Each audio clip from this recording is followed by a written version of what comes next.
Hello, I'm Asif Farouk of Finextra and I'm here with Chris Dunne, Payment Services Director for VocaLink, and we're going to be talking about the Changing Face of Payments Report 2014.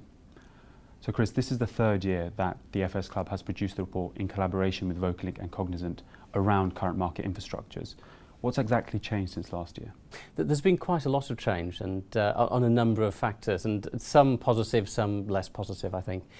One of the biggest changes is regulation is seen as one of the biggest drivers of change now. I mean, it's always been up there, quite important, but now it is the number one driver for change.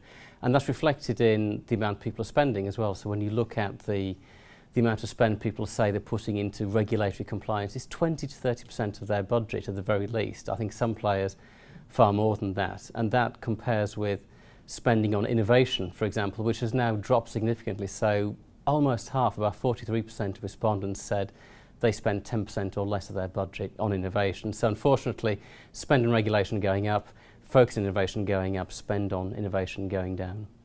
And so what is driving change? I think there's an enormous amount of both social, political and technical changes going on. So in terms of social and technical coming together, that's very much the generation of, I want it all and I want it now. People are saying that they don't want to wait for payments, they expect things to be fulfilled immediately. And payments have to follow that. It's no good me downloading a video from an online site and then having to send a check in the post. I've got to be able to pay for it immediately before I can watch it. It's that sort of immediate interaction that people are growing to expect, and the existing banking infrastructures across Europe just aren't ready for that yet. In the UK we have a great deal to offer in terms of faster payments, but more generally across Europe it's much more challenging. Okay, and lastly, what are your overall views on this year's findings?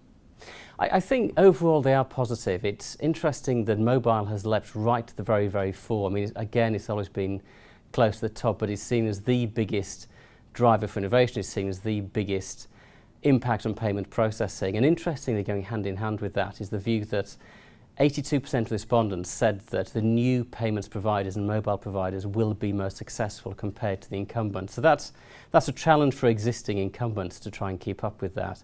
Having said that, the new entrants don't have the weight of legacy infrastructure, the weight of regulatory burden that the incumbents have. So to some extent, it's a lose-lose situation if you're a large bank and you have a big weight of infrastructure, you've got a big weight of regulatory burden.